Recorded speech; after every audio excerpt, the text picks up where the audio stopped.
저는 사우디 국토부 비서실장 무하마드입니다. 오늘 제 이야기는 상당히 길고 복잡합니다만 사우디의 미래를 결정짓는 중요한 순간을 기록하기 위한 것이니 부디 끝까지 귀 기울여 주시길 부탁드립니다. 이번 글은 아미랄 프로젝트 수주를 둘러싼 중국과 한국 간의 치열한 경쟁과 갈등, 그리고 그 이면에 깔린 여러 기술적 문화적 배경을 담고 있습니다. 제 직함인 국토부 비서실장이 보여주듯 저는 사우디의 인프라와 건설, 그리고 관련 산업 분야를 두루 살피는 핵심 협의 테이블에 종종 참여합니다. 저희 국토부와 국영석유회사인 아람코가 함께 추진하는 초대형 프로젝트들은 사우디의 미래 성장, 동력을 결정지을 만큼 중요성이 큽니다. 특히 석유화학과 신재생에너지, 미래도시 건설 등이 사우디의 비전 2030 정책에 따라 우선순위로 두드러지는 가운데 이번 아미랄 프로젝트 또한 그 연장선에서 매우 중대한 의미를 지닙니다. 그런데 이 프로젝트 수주를 위해 세계 곳곳의 건설사들이 경쟁에 뛰어드는 것은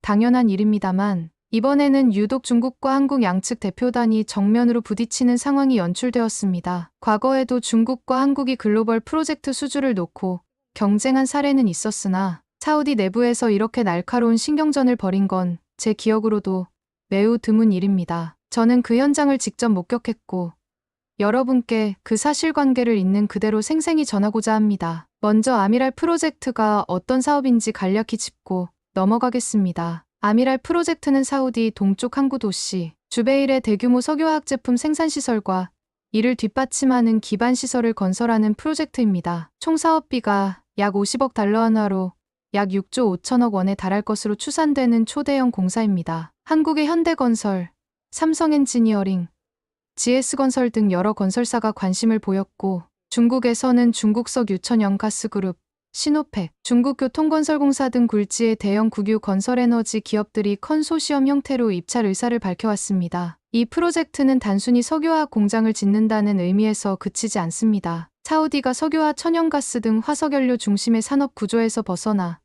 정밀화학과 첨단 소재 분야로 생산, 포트폴리오를 다변화하려는 목표와도 맞닿아 있습니다. 따라서 주베일 산업항 일대에 최첨단 설비와 기술을 도입하고 안정적인 생산 시스템을 구축한다는 점이 아람코와 국토부 모두에게 중요했습니다. 저희가 중국과 한국 사이에서 극도로 고민하게 된 이유는 바로 이 기술력과 신뢰도 vs 가격 경쟁력이라는 축이 충돌했기 때문입니다. 한국 건설사들은 중동에서 오랫동안 굵직한 프로젝트들을 무사히 완공해냈고 그런 경험을 통해 축적된 노하우와 시공 안정성을 강점으로 내세웁니다. 반면 중국은 자국 내 광대한 제조 공급망을 갖추고 있어 저렴한 공사비와 빠른 공정으로 승부를 보려 합니다. 이는 자원과 인력 동원 측면에서 중국이 가진 독보적인 장점을 잘 보여주는 대목입니다. 이야기가 본격화된 시점은 중국 특사들이 사우디 국토부를 찾아온 그날로부터 시작합니다. 통상적인 입찰 설명회나 비공식 브리핑과는 달리 중국 측은 특사特使라는 매우 외교적인 지위를 가진 인물을 보냈습니다. 이들은 건설 분야 전문가는 물론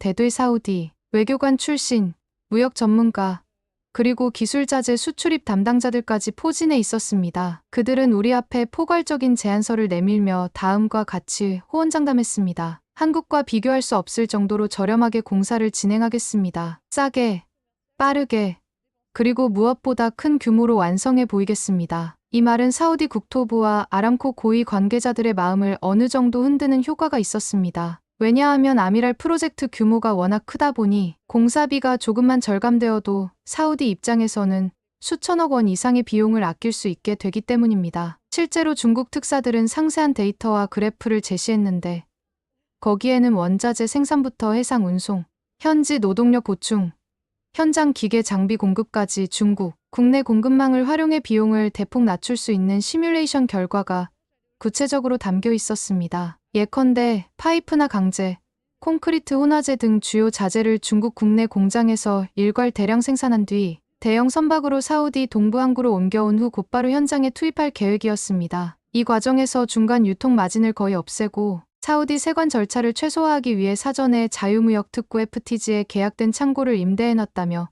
자신 있게 말했습니다. 한국이 제시한 금액보다 훨씬 낮출 수 있습니다. 한국 건설사들은 결국 특정 자재나 중장비를 중국에서 수입해 가공하는 경우가 많은데 우리는 그 모든 단계를 축소 통합할 수 있습니다. 이는 전혀 근거 없는 과장이 아니었습니다. 중국은 전 세계 제조 수출 시장을 거의 장악하다시피 한 막강한 공급 체인을 보유하고 있습니다. 그들은 이 점을 최대한 활용하려고 했고, 실제로 개별 품목별 견적서를 살펴보면 한국 측보다 훨씬 저렴했습니다. 특히 철강제, 시멘트, 대형 크레인, 토공, 장비 등은 중국 메이커들이 이미 글로벌 시장에서 저가 공세를 펼치는 대표적인 품목들이기도 했습니다. 중국 특사들은 저희가 사우디와의 전략적 동반자 관계를 더욱 강화하고 싶다라는 외교적 수사도 함께 내세우며 사우디가 중국으로부터 여러 기술과 자본을 들여오면 더 빠른 경제 발전을 이룰 수 있다고 강조했습니다. 이를테면 중국의 1대1로 정책과 사우디의 비전 2030을 접목하겠다는 의도였습니다. 실제로 중국은 중동 지역에서 교량도로항만 등 인프라 사업을 공격적으로 수주하며 빠르게 성장해 왔습니다. 이러한 사례들이 있으니 굳이 한국을 선택하지 말고 중국과 손잡아 가격 경쟁력을 극대화해보자는 것이었습니다. 당시 저는 이런 상황을 바라보며 아람코와 국토부에게 뚜렷한 이점이 있긴 있겠지만 과연 가격만으로 결정할 만한 프로젝트인가? 라는 의구심을 떨칠 수 없었습니다. 왜냐하면 석유화학 플랜트 건설은 단순히 싸고 빠르게 지으면 끝나는 것이 아니라 장기적으로 안전성과 확장성, 그리고 유지보수 문제가 매우 중요한 분야이기 때문입니다. 한번 공사가 완료되어도 10년, 20년 단위로 꾸준히 유지보수를 해줘야 하고 신규 라인 증설이나 공정 최적화 같은 후속 작업들도 필요합니다. 공정 설계부터 조달, 시공전 과정을 의미하는 EPC가 제대로 갖춰져야 프로젝트가 성공적으로 굴러갈 수 있습니다. 중국 특사들이 가성비를 전면에 내세운 와중에 한국현대건설 측 대표단은 다른 무기를 꺼내 들었습니다. 바로 사우디와의 오랜 파트너십과 축적된 노하우였습니다. 현대건설은 1970년대부터 사우디의 주요 인프라 사업을 성공적으로 수행해 왔습니다. 대표적으로 주베일 산업항 건설, 담수시설, 고속도로, 교량 등 다양한 프로젝트에서 명성을 쌓았습니다. 사우디 정부와 아람코 내에서는 이미 현대건설은 우리나라의 산업 발전에 지대한 공헌을 했다는 공감대가 형성돼 있습니다. 왜냐하면 지금의 주베일이 중동 최대의 산업항으로 성장하는데 한국 건설사들의 굵직한 역할이 있었기 때문이죠.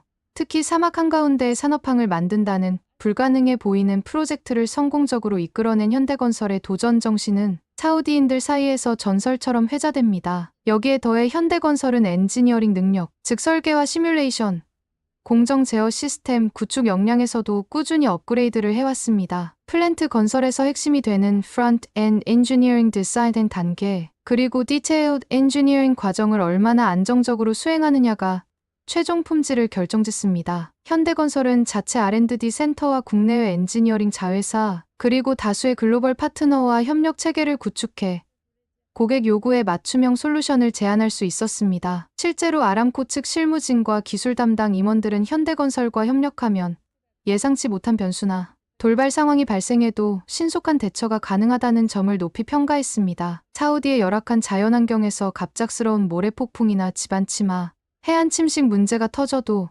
현대건설이 과거 경험을 토대로 해결책을 곧잘 내놓았다는 것이죠. 현대건설 대표단은 이러한 장점을 중심으로 프레젠테이션을 진행했습니다. 저희가 제안하는 금액이 중국 측보다 다소 높을 수는 있습니다. 하지만 이는 안정과 품질, 그리고 향후 운영 안정성까지 감안한 종합 비용입니다. 프로젝트가 완공되고 나서 5년, 10년 후에 발생할 수 있는 문제가 미연에 방지될 수 있고 그만큼 사우디가 장기적으로 부담해야 할 유지보수 비용도 줄어듭니다. 그리고 실제로 과거 플랜트 사업에서 저가로 공사를 진행한 업체들이 몇 년 뒤 배관 부식이나 안전사고로 인해 추가 비용을 지불하게 된 사례도 예시로 제시했습니다. 즉, 유명무실한 납기 준수보다 품질 보증이 더욱 중요한 투자라는 메시지를 일관되게 강조한 것입니다. 중국 특사들은 한국 현대건설의 자료 발표를 지켜보며 여러 차례 반박 발언을 쏟아냈습니다. 그들은 한국이 과거에 사용했던 주요 설비나 부품은 대부분 중국에서 수입한 것 아니냐며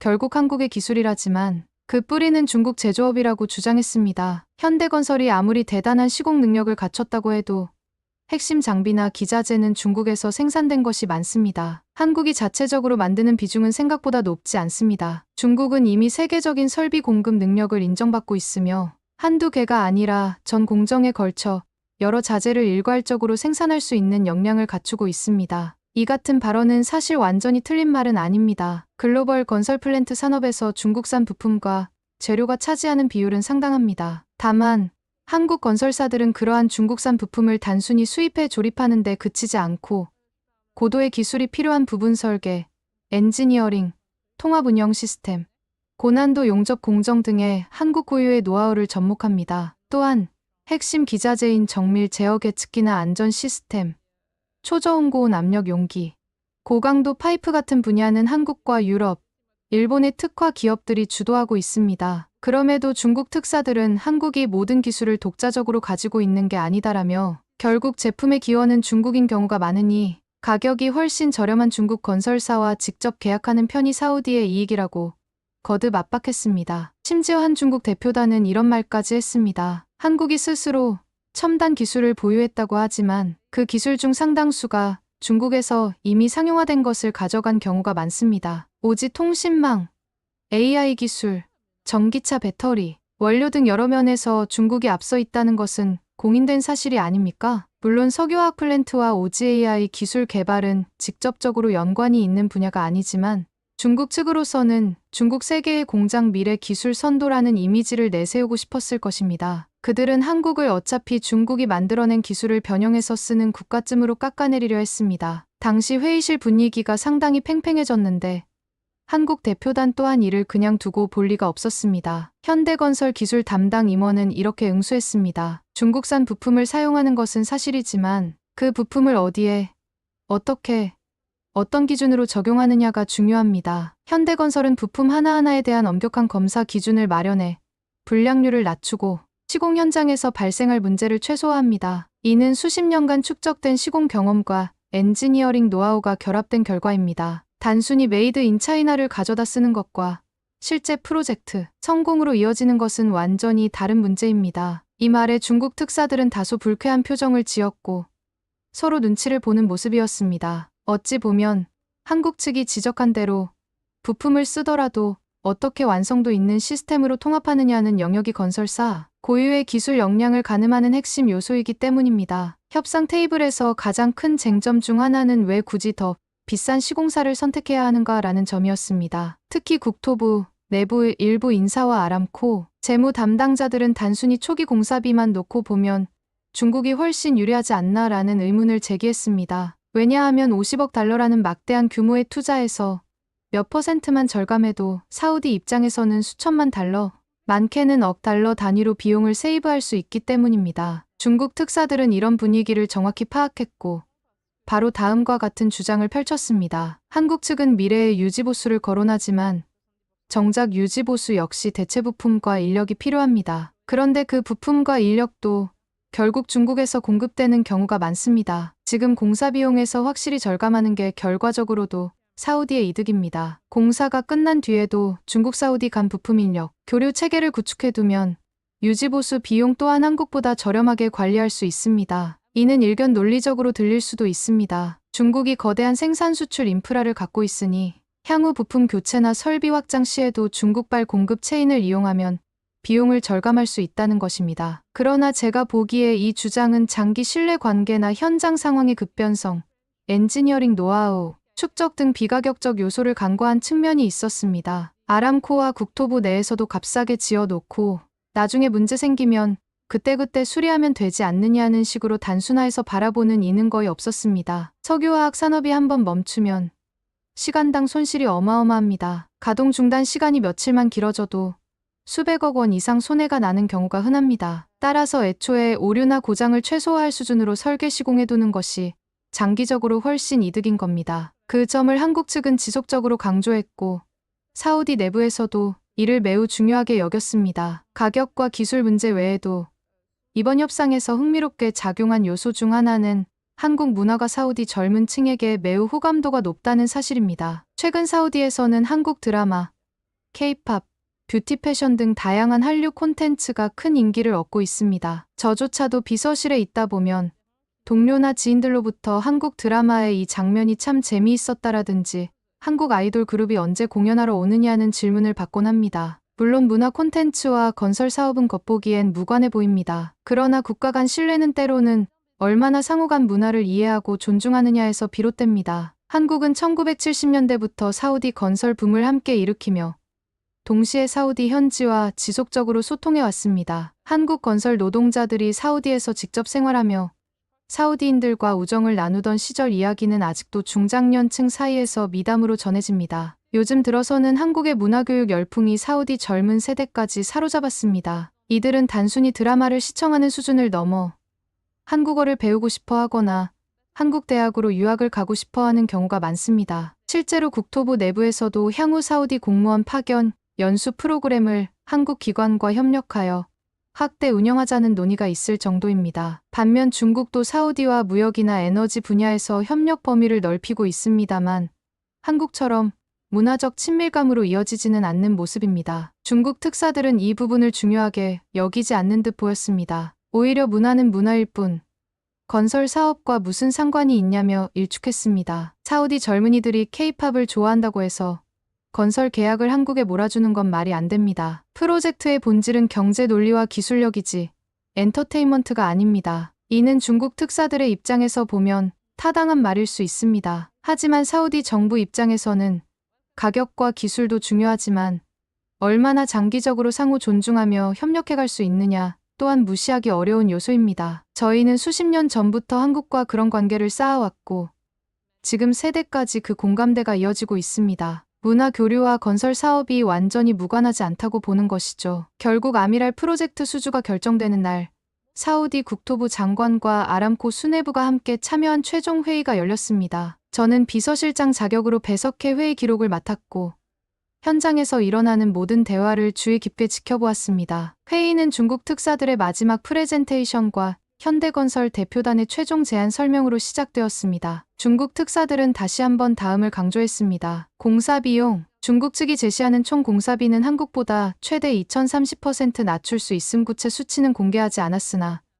내부 시뮬레이션 결과라며 장표를 제시. 원자재 공급 라인을 중국 사우디 전용 해상 루트로 확보하였고 도착 항구에서 곧바로 현장까지 수송 가능.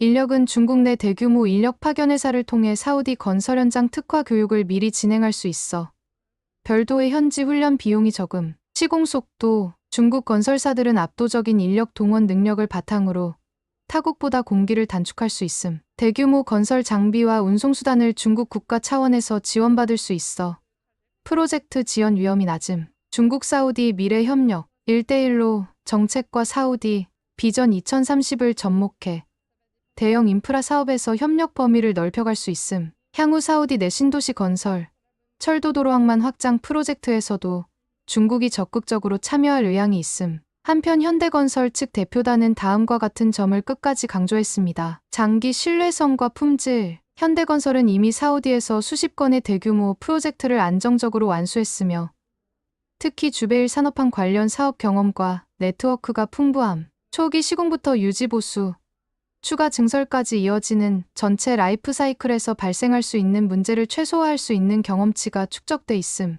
기술력과 엔지니어링 능력, 단순 시공이 아니라 FED부터 Detailed Engineering, Procurement, 시운전까지 모든 단계에서 검증된 역량을 보유. 중동 기후와 해안 환경에 특화된 설계 노하우가 있으며 이는 향후 공장 안정 운영에 큰 이점을 제공. 파트너십과 문화인적 교류. 사우디와 한국은 오래된 우호 관계를 지속해왔고 현대건설은 그중 핵심 역할을 담당해옴. 새로운 중동 붐이 예상되는 가운데 한국 정부와 민간 기업이 원팀 코리아라는 이름으로 협력하여 사우디의 필요를 충족시킬 다양한 방안을 모색 중임. 회의가 끝나고 수뇌부가 잠시 퇴장하여 최종 결정을 논의했습니다. 약 30분가량의 시간이 흐른 뒤 국토부 장관과 아람코 최고 경영자가 나란히 입장했고 공식적으로 발표했습니다. 이번 아미랄 프로젝트 수주사로는 한국 현대건설을 선정합니다. 이 한 문장이 떨어지는 순간 저는 회의실의 공기가 얼어붙는 듯한 느낌을 받았습니다. 중국 특사들은 예상 밖의 결과에 크게 분노하며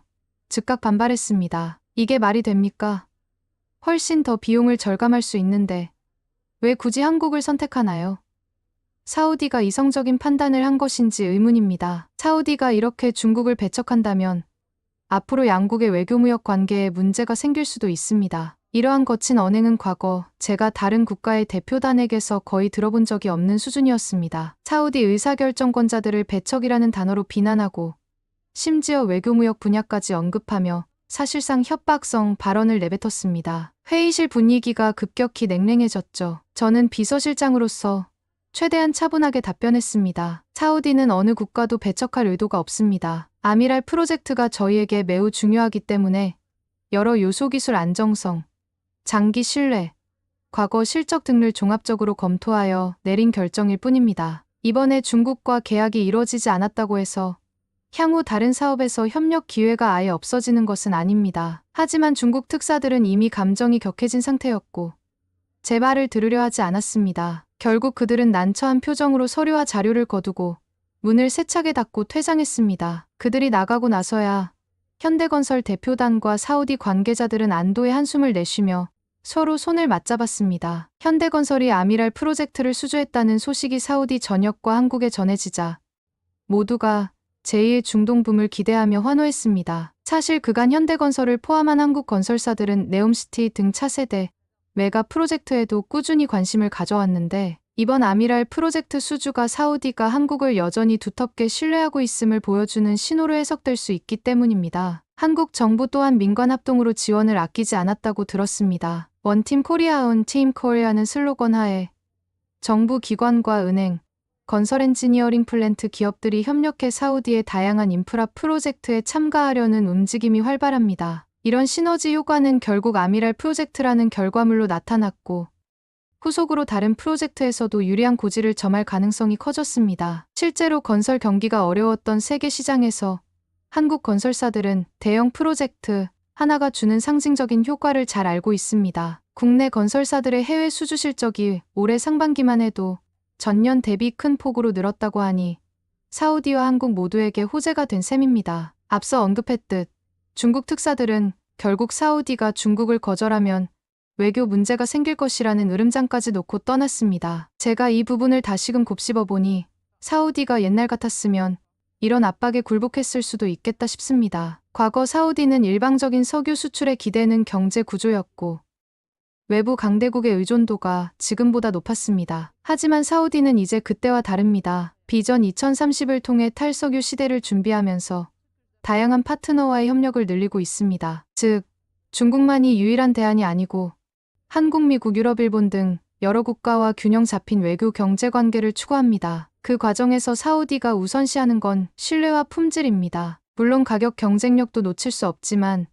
고도의 기술과 안정적인 운영이 필요한 대형 플랜트 사업에서 단지 싸니까라는 이유만으로 결정을 내리기엔 리스크가 너무 큽니다. 게다가 프로젝트가 성공적으로 완공된 뒤에도 유지보수와 추가 설비 확장, 운용 인력 양성 등 사후 관리에 신뢰할 만한 파트너가 필요합니다. 중국 특사들이 말한 저렴한 공사 비용 하나로만 접근하기에는 사우디가 감내해야 할 위험 요소가 결코 작지 않았습니다. 중국 특사들이 떠나며 남긴 한국은 결국 중국 기술을 흉내낸다라는 언급도 사우디 입장에서는 부적절하다고 판단했습니다. 중국이 세계 제조업의 큰 축을 담당한다고 해서 그것이 곧 모든 기술의 근원이 된다는 의미는 아닙니다. 건설 플랜트 산업은 매우 복합적인 기술의 집합체이며 설계 엔지니어링 시공 관리의 각 영역에서 오랜 경험과 검증된 노하우가 필수적입니다. 우리가 목격해온 현대건설과 한국 건설사들의 성과는 결코 흉내낸 수준이 아니라 오히려 다양한 글로벌 협력을 통해 독자적인 역량을 발전시켜온 결과물입니다. 이제 아미랄 프로젝트가 본격화되면 주베일에는 또 하나의 대규모 석유화학 산업 단지가 들어서게 됩니다. 이는 사우디 산업 발전에 또 다른 큰 축을 만들어낼 것이며 동시에 사우디와 한국의 끈끈한 협력 역사를 다시 한번 빛내줄 계기가 될 것입니다. 사막의 항만을 건설한다며 불가능에 도전했던 1970년대의 주베일 신화가 21세기에 재현되는 셈이죠. 물론 앞으로도 중국은 다른 프로젝트를 통해 재도전을 할 것입니다. 그들은 여전히 막강한 자본과 인력, 기술력을 갖추고 있으니까요. 저가 공세 자체가 잘못된 전략이라고만 볼 수는 없습니다. 실제로 인프라나 일부 건설 분야에서 중국이 빠른 속도로 성장해온 것도 사실이니 상황에 따라 사우디가 중국 건설사들과 협력할 여지도 얼마든지 존재합니다. 하지만 아미랄 프로젝트라는 중요한 분기점에서 사우디가 다시금 가격보다 더 중요한 것이 있다고 선언한 것은 향후 사우디가 어떤 가치와 방향을 지향하는지 분명히 보여준 사례가 되었습니다. 저는 이 지점이야말로 가장 의미심장하다고 생각합니다. 사우디는 지금 국가 전체가 새로운 비전을 향해 달려가고 있습니다. 탈석유 시대, 4차 산업혁명, 문화관광 산업의 확대, 도시 인프라 스마트화 등 다양한 분야에서 변화를 시도하고 있습니다. 다시 한번 사우디 한국 협력의 밝은 미래를 확신합니다. 과거 정주영 회장이 사막에서 보여준 하면 된다 정신은 아직도 우리가 때때로 기록 영상을 보며 감동을 느끼는 이야기입니다. 그 유산이 이어져 현대건설이 아미랄 프로젝트에서 또 한 번 기적을 일궈낸다면 주베일은 다시 세계가 주목하는 산업도시로 거듭날 것입니다. 제가 목격하고 기록한 이 이야기가 훗날 사우디와 한국이 함께 써 내려간 새로운 역사의 일부로 전해지기를 바랍니다. 여러분께서 이 긴 글을 읽어주셔서 감사드립니다. 저는 사우디 국토부 비서실장 무하마드입니다. 앞으로도 사우디가 걸어나갈 길에 많은 관심과 응원을 부탁드리며 여기까지 저의 목격담을 전해드렸습니다. 감사합니다. 두 번째 사연 바로 시작하겠습니다. 여보, 지금 제정신이에요? 한국이 개발도상국이라고? 국민의식이 낮다고? 누가 그런 말도 안 되는 정보를 줬어요. 그걸 말만 믿고 100억이나 투자했다고요? 정말 미친 거 아니에요? 여기 영국의 한 고급 주택에서 부부가 언성을 높이고 있는데요. 과연 이들에겐 무슨 일이 있었던 걸까요? 안녕하세요. 저는 투자회사에서 근무하는 마이클 캐릭이라고 해요. 전 유럽의 유명 사모펀드에서 30년간 투자를 해왔어요. 그동안 다양한 분야에서 투자에 언제나 큰 성공을 거두며 나름의 확고한 위치를 다져왔죠. 하지만 최근 몇 년간 전 세계적으로 경기가 어려워지면서 투자 환경도 급격히 변화했어요. 경제 불확실성이 커지면서 저와 저희 사모펀드 멤버들은 그동안 과감한 투자보다는 위험을 최소화하기 위해 매우 보수적인 투자 전략을 고수해왔어요. 아무리 매력적인 기회가 있어도 리스크가 크면 쉽게 결정하지 않았고 철저히 안정성을 기준으로 투자처를 선별했어요. 그러던 중 테무라는 중국 기업이 영국 시장을 사실상 지배하고 있다는 이야기가 나오면서 분위기가 조금씩 바뀌기 시작했어요. 새로운 투자처를 찾기 위해 다시 움직이던 저희 사모펀드는 테무를 주목하기 시작했어요. 사실 영국에서 테무가 얼마나 빠른 속도로 성장했는지는 이미 여러 매체에서 다뤘어요. 유럽 비즈니스 리포트 2024년 3월호에 따르면 테무가 영국 시장에 진출한 지 불과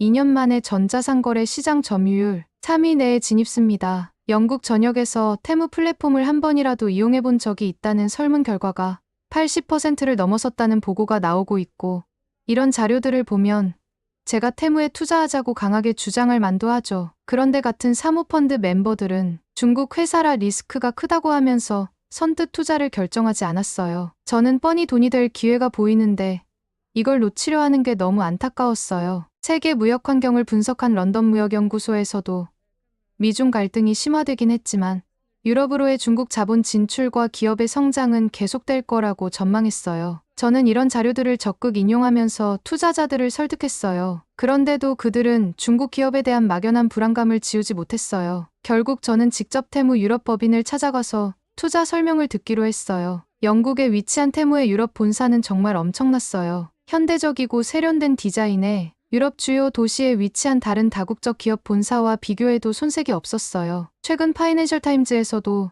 테무 유럽 본사를 취재한 기사가 났는데 디지털 무역 시대에 맞춰 효율적으로 설계된 본사라는 평가를 받았다고 하더라고요. 그곳에서 저는 투자 계약 팀장인 왕리친을 처음 만났어요. 왕리친은 굉장히 젠틀하고 여유가 넘쳐 보였어요. 저도 투자 경험이 많아서 그런지 기에 눌리진 않았어요. 이미 테무에 대한 투자는 확신하고 왔고 저는 좀 더 괜찮은 조건을 이끌어내고 싶었어요. 그래서 50억 하나 기준이 넘는 투자 금액을 제시하면서 수익의 30%를 배당으로 요구한다는 말도 안 되는 조건을 내걸었어요. 사실 다른 투자자들의 머뭇거림을 생각하면 이 정도 고수익 배당을 노려볼 만하다고 여겼어요. 하지만 왕리치는 저의 제안이 마음에 들었는지 화끈하셔서 좋다면서 바로 진행하겠다고 했어요. 그러고 나서 중국 테무에서 지금 가장 관심 있게 지켜보는 시장이 한국이라고 설명해줬어요. 여기서부터가 조금 충격이었어요. 왕리치는 한국 시장에 대한 분석을 정말 간단명료했어요. 왕리치는 한국을 철저히 낮은 수준의 시장으로 분석하면서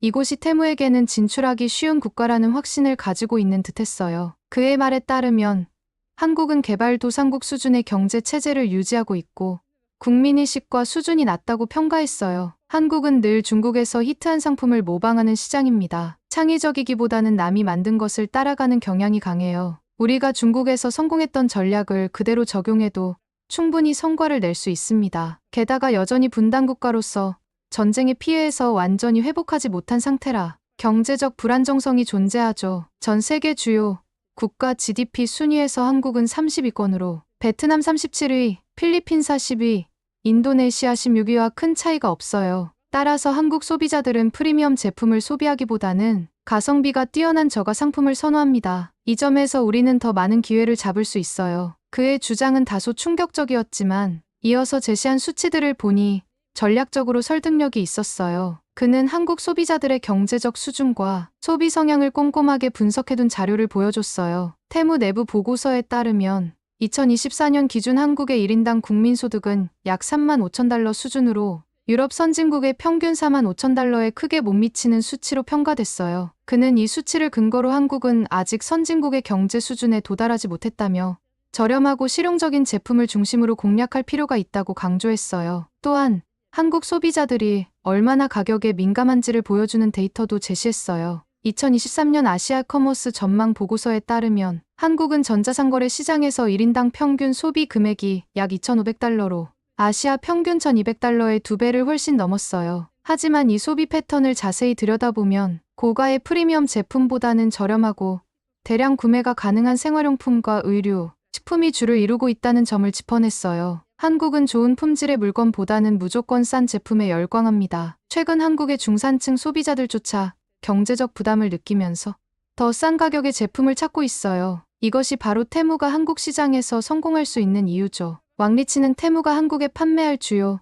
상품군을 직접 제안하기도 했어요. 그는 한국 같은 후진국에서는 의식주가 무엇보다 중요합니다. 먹고 사는 문제가 가장 우선이기 때문에 패션 의류, 신발, 그리고 간편조리 식품과 같은 저가형 제품이 가장 큰 성공을 거둘 수 있습니다라고 단언했어요. 여기서 사용된 후진국이라는 표현이 특히 귀에 거슬렸지만 왕리치는 이를 거침없이 사용하며 자신감을 내비쳤어요. 그는 한국 내 저가형 상품의 수요 증가를 뒷받침하기 위해 추가적인 수치를 언급했어요. 2023년 한국 소비재 시장 조사 자료에 따르면 한국 소비자들이 가장 많이 구입하는 온라인 상품 카테고리는 패션 의류 35%, 가전제품이 15%, 간편조리 식품이 순이었어요. 이 중 패션 의류와 간편조리 식품은 테무가 강력한 경쟁력을 자랑하는 분야였어요. 왕리치는 이 데이터를 보여주며 우리 상품군이 한국 소비자들의 주요 관심사와 정확히 맞아떨어진다고 말했어요. 우리가 한국에서 성공하지 못할 이유는 전혀 없습니다. 한국 소비자들은 브랜드 충성도가 낮고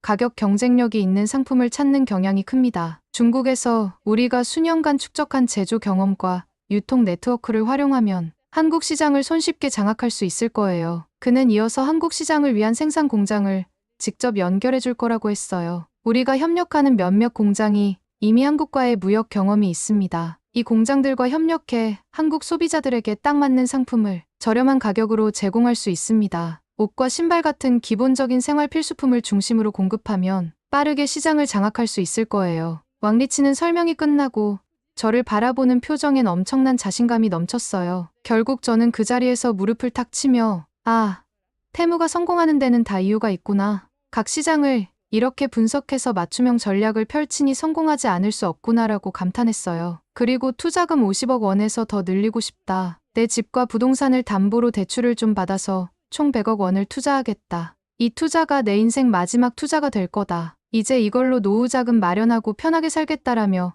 계약서에 사인을 해버렸어요. 솔직히 그때만 해도 이 결정이 얼마나 위험천만한 일이었는지 전혀 깨닫지 못했어요. 왕리친의 분석과 자신만만한 태도, 그리고 이미 성과를 내고 있는 유럽 시장에서의 성공 사례가 제 눈을 현혹시켰어요. 집에 돌아오자마자 저는 아내에게 테무라는 회사에 100억 원을 투자했다. 중국 생산 공장에서 만든 물건을 한국에 팔아서 큰 돈을 벌 수 있을 거다라고 말했어요. 아내는 너무 놀라며 당신 제정신이에요? 한국을 개발도상국이라고? 국민 의식이 낮다고? 누가 그런 말도 안 되는 정보를 줬어요?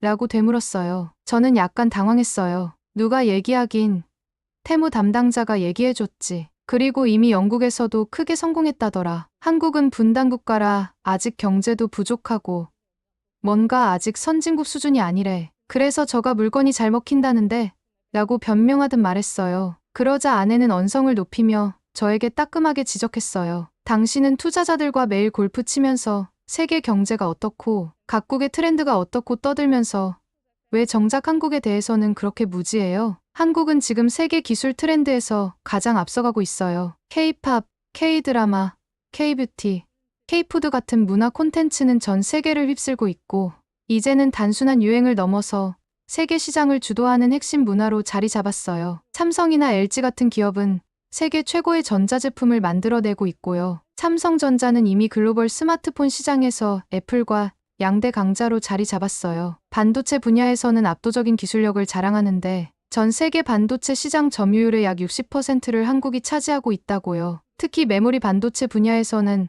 한국이 전 세계 시장의 70%를 점유하고 있어요. 이게 단순한 개발도상국이 할 수 있는 일 같아요.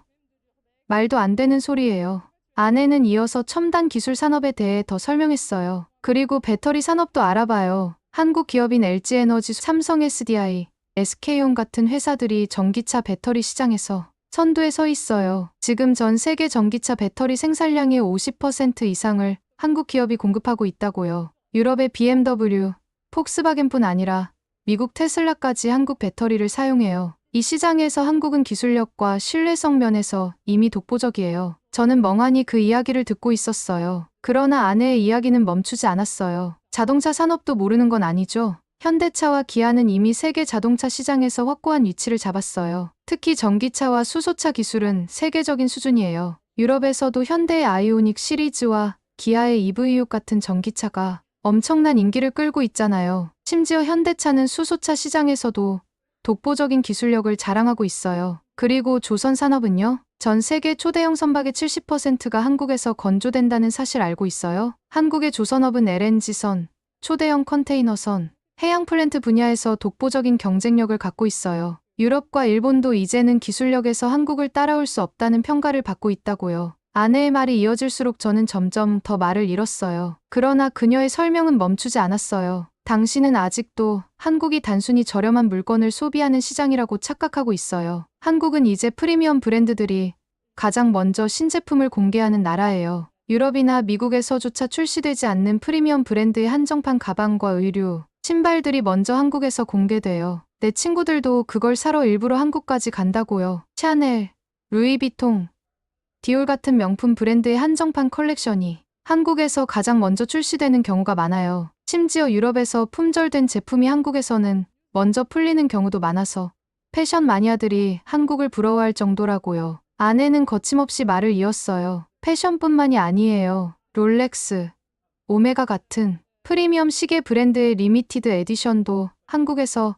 가장 먼저 판매되곤 해요. 심지어 한국은 프리미엄 소비 트렌드를 이끄는 시장이라서 명품 브랜드들이 새로운 컬렉션을 테스트할 때 한국 시장 반응을 가장 중요하게 여긴다고요. 당신이 말하는 저가형 상품이 한국에서 통할 거라고요? 절대 아니에요. 한국인들은 아무리 물건이 싸도 품질이 떨어지면 절대 사지 않아요. 오히려 비싸더라도 자기 만족과 품질을 중요하게 생각해요. 요즘 한국인들이 가치 소비에 얼마나 민감한지 알아요? 싸다고 무조건 사는 게 아니라 제품의 품질, 윤리적 생산 과정, 지속 가능성까지 꼼꼼히 따져보고 사요. 그런 사람들에게 중국 공장에서 만든 저질 상품이 통할 리가 없어요. 저는 순간 등에서 식은땀이 흘렀어요. 하지만 그때는 아내의 말이 자존심을 건드린 것 같아서 목소리를 높였어요. 당신이 뭘 안다고 그래? 집에서 살림이나 하는 사람이 친구들에게 주워들은 뜬소문으로 내 투자를 평가해? 아내는 잠시 말을 멈추고 저를 쏘아봤어요. 하지만 다시 말하려는 기색이 역력했어요. 저는 그 말을 더 듣기 전에 집을 나와버렸어요. 밖으로 나오긴 했지만 마음속에서 불안감이 걷잡을 수 없이 커졌어요. 아내의 말이 터무니없는 소리로 들리진 않았어요. 평소에도 그녀는 무턱대고 말을 꺼내는 사람이 아니었거든요. 이 사람이 이렇게까지 강하게 말할 때는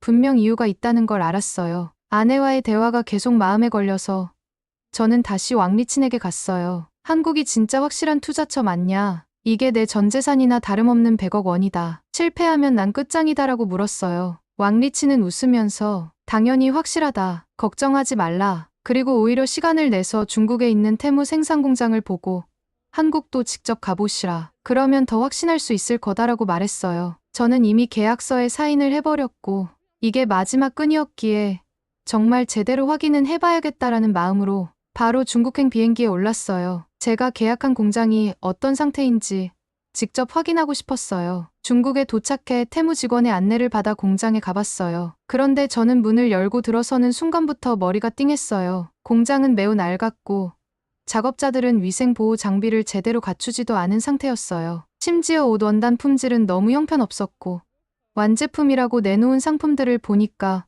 온갖 차자가 다 보였어요. 봉제선이 제대로 마감되지 않은 건 기본이고 색상 번짐 현상, 심지어 옷감에 군데군데 작은 구멍까지 있는 옷이었어요. 이런 건 당연히 정상 판매가 불가능한 물건이라고 생각했어요. 저는 경악하며 물었어요. 이런 옷을 진짜 한국에 팔 계획이세요?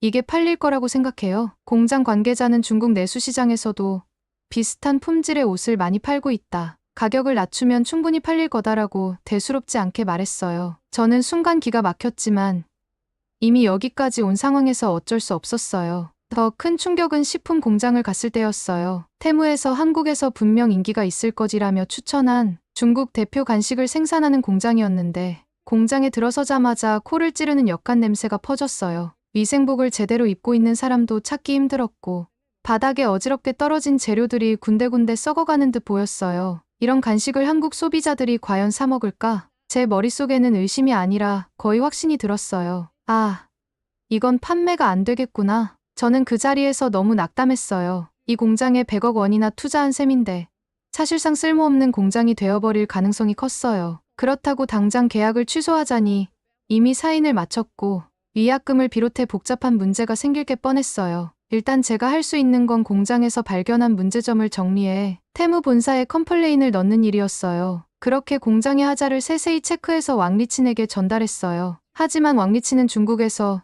이미 성공한 모델이다. 한국도 여전히 개발도상국 수준이니 이런저가 상품이면 충분하다. 걱정 마시라라는 답변만 줬어요. 저는 왕리친의 말이 도저히 믿기지 않았어요. 아내가 한 말도 계속 떠올랐고요. 그래서 중국에서 곧장 한국으로 날아갔어요. 직접 봐야겠다. 정말 한국이 그렇게 낙후된 나라가 맞나? 혹은 한국이 아내가 말한 것처럼 엄청나게 발전한 나라라면 지금 내 투자는 완전히 망한 게 맞을까라는 생각이 머릿속을 떠나지 않았어요. 한국에 내리자마자 저는 공항부터 깜짝 놀랐어요. 공항 시설이 믿기 어려울 정도로 깨끗하고 현대적이었어요. 입국 심사부터 수화물 수취, 공항 내 교통 연결 시스템까지 전부 디지털화되어 있었고 모든 과정이 굉장히 효율적이었어요. 직원들은 친절했고 안내 표지판도 영어로 잘 되어 있어 혼란스럽지 않았어요. 한눈에 봐도 국제적인 허브 공항이라는 게 느껴졌어요. 공항에서 시내로 이동하면서도 저는 연신 감탄할 수밖에 없었어요. 버스와 지하철 모두 최신식 차량이었고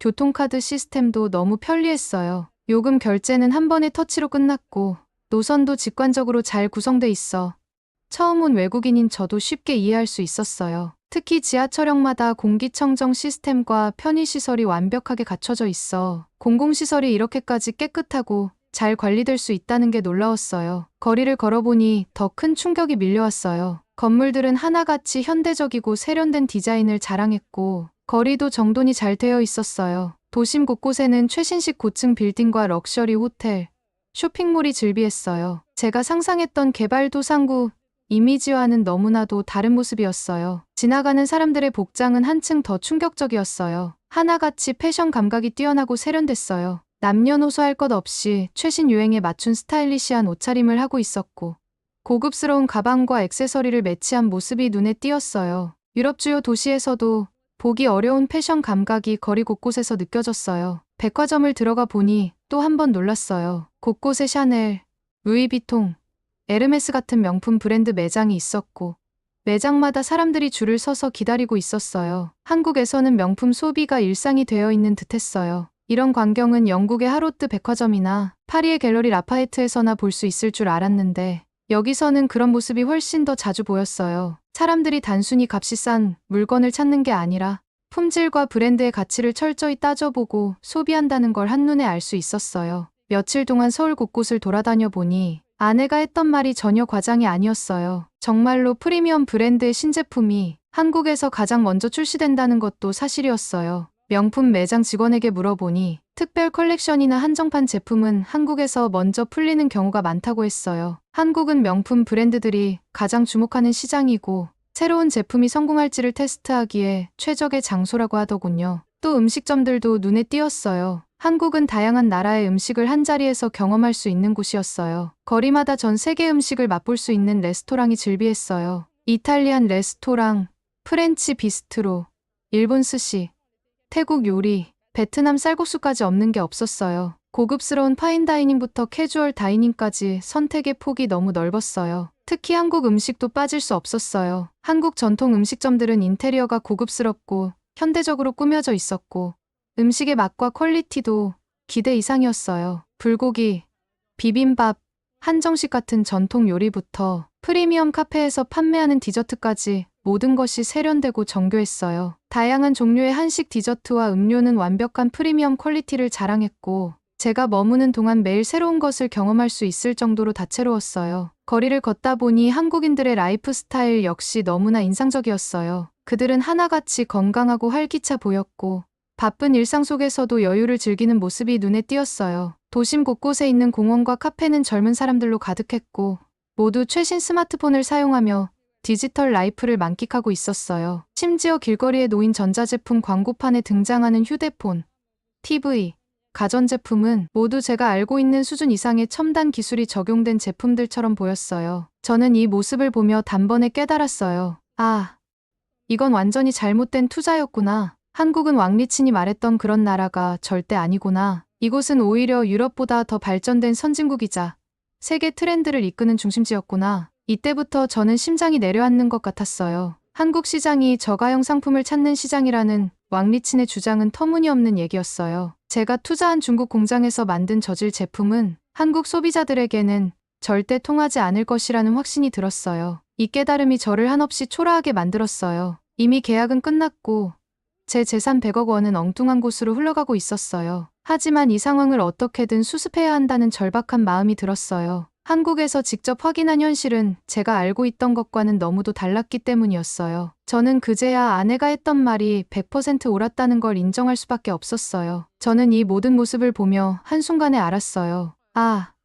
이번 투자는 망했구나. 한국은 왕리친이 말한 개발도상국이나 국민의식이 낮은 나라가 결코 아니구나. 그리고 곧바로 왕리친에게 전화를 걸어 안 되겠다. 지금 제가 계약한 그 공장 말고 테무에서 만드는 가장 비싸고 품질 좋은 프리미엄 상품으로만 한국에 판매할 수 있게 계약 조건을 바꿔달라. 그렇지 않으면 완전히 망한다고 요청했어요. 하지만 왕리친은 차갑게 말했어요. 우린 이미 모든 내용을 계약서로 체결했고 당신도 사인할 때 동의했잖아요. 테무는 본래 저가형 제품이 주력이고 한국도 저가 상품이 통할 거예요. 영국에서 통했으면 한국에서도 통하겠죠. 괜히 겁먹지 마세요. 이미 늦었어요. 그리고는 전화를 끊어버렸어요. 저는 너무 충격을 받아 한국 코엑스 사거리 한복판에서 주저앉아 버렸어요. 말 그대로 무릎을 꿇고 오열했어요. 100억 원이나 되는 돈을 모두 날릴 위기에 처했다고 생각하니 한순간에 숨이 막혀왔어요. 저는 영국에서 쌓아온 모든 재산을 이 투자에 쏟아부었어요. 아내의 만류를 뿌리치고 왕리친의 말만 믿고 성급하게 사인을 해버렸어요. 그리고 제 인생에서 가장 큰 실패를 맛볼 위기에 놓였어요. 한국에 와서 직접 보니 이 나라는 왕리친이 주장했던 것처럼 개발도상국도 아니고 국민의식이 낮은 나라도 아니에요. 오히려 선진국 수준의 경제력과 세련된 소비 문화를 가진 강력한 시장이었어요. 이런 소비자들이 제가 본 중국 공장에서 만든 저급 제품을 사줄 리가 없어요. 그리고 전 급한 대로 한국에 머무르며 여러 투자자들을 만나고 있어요. 현지 기업인이나 투자자 혹은 한국의 소비자 동향의 밝은 사람들과 이야기를 하려고 노력해요. 혹시라도 테무와의 계약을 일부 수정하거나 다른 생산 라인을 급히 찾아서 품질을 개선할 수 있는 방법이 있을지 아니면 애초부터 이 계약을 무효화할 수 있는 법적 수단이 있는지 알아보는 중이에요. 그렇게 몇 주를 헤매던 중 영국에 있는 지인이 소개해준 한국 투자자가 있었어요. 이름은 강준식이라고 했어요. 영국에서도 꽤 인지도가 있는 투자자들과 교류가 있었고 특히 중국 시장에 대한 연구를 오랫동안 해온 젊은 투자자라고 하더라고요. 처음엔 젊은 투자자라니 과연 도움이 될까라는 편견이 조금 있었어요. 그래도 지인이 강력 추천해주기에 한번 만나보기로 했어요. 강준식을 처음 만난 건 서울의 어느 비즈니스 라운지였어요. 놀랍게도 저보다 무려 20살이나 어렸어요. 그런데 첫인상부터 달랐어요. 나이는 젊은데 말투나 태도가 굉장히 신중하고 자신감이 넘쳤어요. 제가 테무와 맺은 계약 상황과 공장의 문제점, 그리고 한국 시장에서 도저히 팔 수 없는 저급 상품들 이야기를 털어놓자 그는 한참 동안 조용히 듣더니 고개를 끄덕였어요. 캐릭님, 이미 계약한 내용 자체를 바꾸는 건 현실적으로 힘들어요. 특히 중국 측 계약서는 서로 합의 없인 수정이 어려울 거예요. 그 공장에서 생산한 물건을 모두 인수해야 한다면 한국에는 분명 못 팔 거고 결국 재고가 될 가능성이 높죠. 하지만 중국 내에서 다시 파는 건 어떠세요? 중국 내 온라인 쇼핑몰을 활용하는 거예요. 강준식의 이야기를 듣고 저는 조금 의아했어요. 중국 내 온라인 쇼핑몰이면 테무가 이미 지배하고 있지 않나요? 테무와 직접 경쟁하겠다는 건가요?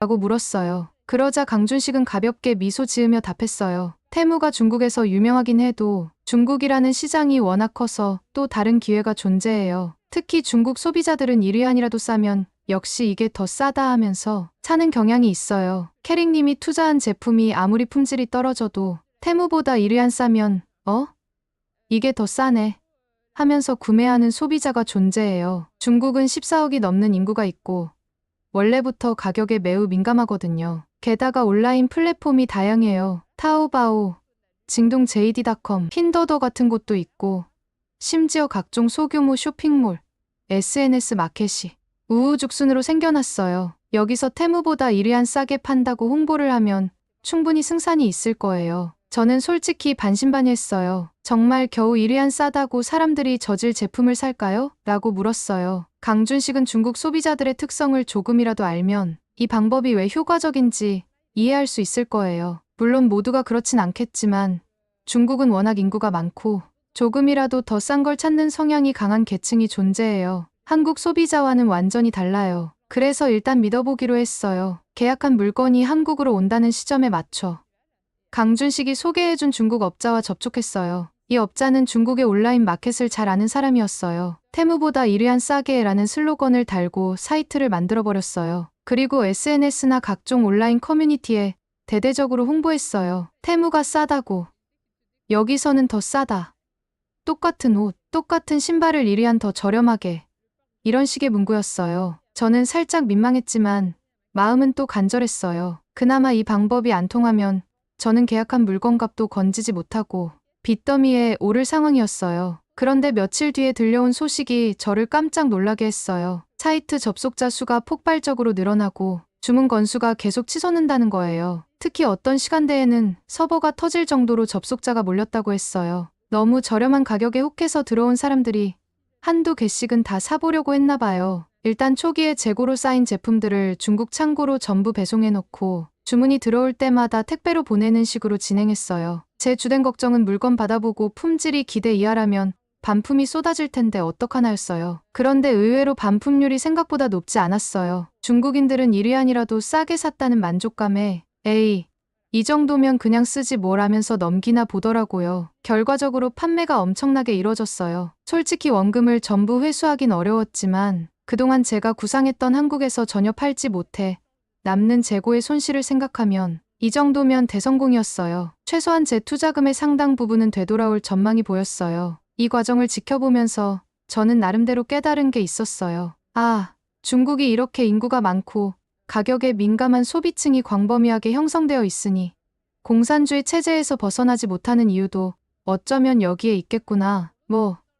이건 정치적 발언이라기보단 그냥 제 개인적인 생각이었어요. 14억 명이 넘는 인구가 있고 그중 일부만 움직여도 엄청난 규모의 소비가 형성되니 중국 정부에서도 이런 거대 시장을 컨트롤하기 위해 강력한 체제를 유지하는 거라는 짐작을 했어요. 어쨌든 저는 덕분에 파산 직전에서 간신히 벗어날 수 있게 됐어요. 물론 아직 갈 길이 멀어요. 계약 기간 동안 일정 물량을 계속 인수해야 하고 그 물건들을 계속 중국 시장에다 덤핑처럼 판매해야 하거든요. 그래도 적어도 빚더미에 앉지는 않게 된 거예요. 이 모든 게 가능해진 건 한국에서 만난 강준식 투자자 덕분이었어요. 그가 소개해준 중국 내 업자, 그리고 그의 시장 통찰력이 없었으면 저는 아직도 막막해하며 손실만 떠안았을 거예요. 강준식은 저보다 20살이나 어리지만 세계 시장을 보는 안목이 정말 탁월했고 무엇보다 현실적인 방법을 제시하는 능력이 뛰어났어요. 이미 계약한 물건이라 어쩔 수 없고 한국에선 안 팔린다. 그렇다면 중국에서 팔 수 있는 방법을 찾자. 이런 식의 접근법이 너무 단순해 보이면서도 효과적이었어요. 실제로 결과가 증명해주니까요. 중국 소비자들의 1위안이라도 싸게 사려는 심리를 제대로 파고든 전략이었어요. 이제 저는 한국에 남아 강준식 투자자와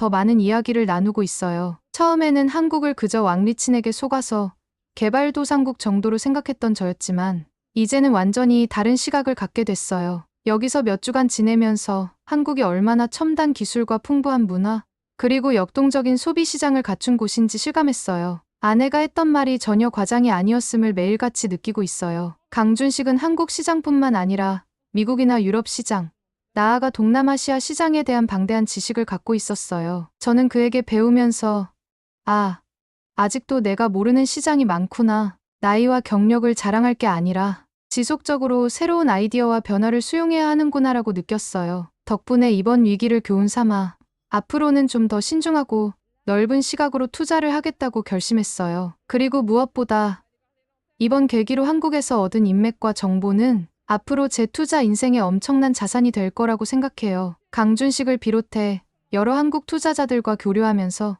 이전엔 전혀 몰랐던 시장 가능성과 비즈니스 모델을 엿볼 수 있었어요. 왕리친처럼 편협한 시각으로 어떤 나라가 개발도상국이다, 국민의식이 낮다 같은 발언을 섣불리 믿어서는 안 된다는 걸 절실히 깨달았어요. 실제로 발로 뛰고 눈으로 보며 시장을 확인해야 해요. 이렇게 저는 가까스로 인생 최대 위기를 넘길 방법을 찾았어요. 한국에서의 이 경험은 저에게 큰 교훈이 됐어요. 그리고 이번 일로 한국인들의 실용적이고 현명한 접근법, 세계 시장을 바라보는 탁월한 안목에 대해서도 깊이 존경하게 됐어요. 이제 남은 과제는 중국 시장에서의 지속적인 판매 전략과 한국에서의 새로운 투자 기회를 어떻게 병행해 나가느냐 하는 거예요. 저는 당분간 한국에 더 머물면서 시장 조사도 하고 강준식과 함께 다른 투자처를 모색하려고 해요. 그동안 고생은 많이 했지만 덕분에 시야가 훨씬 넓어졌어요. 30년 넘게 투자해온 저도 아직 배울 게 많다는 걸 인정하게 됐으니까요. 마지막으로 한국과 강준식 투자자에게 진심으로 감사드리고 싶어요. 젊은 세대의 혁신적인 발상과 실행력, 그리고 한국이 가진 풍부한 가능성을 직접 느끼지 않았더라면 저는 아마 지금쯤 전 재산을 잃고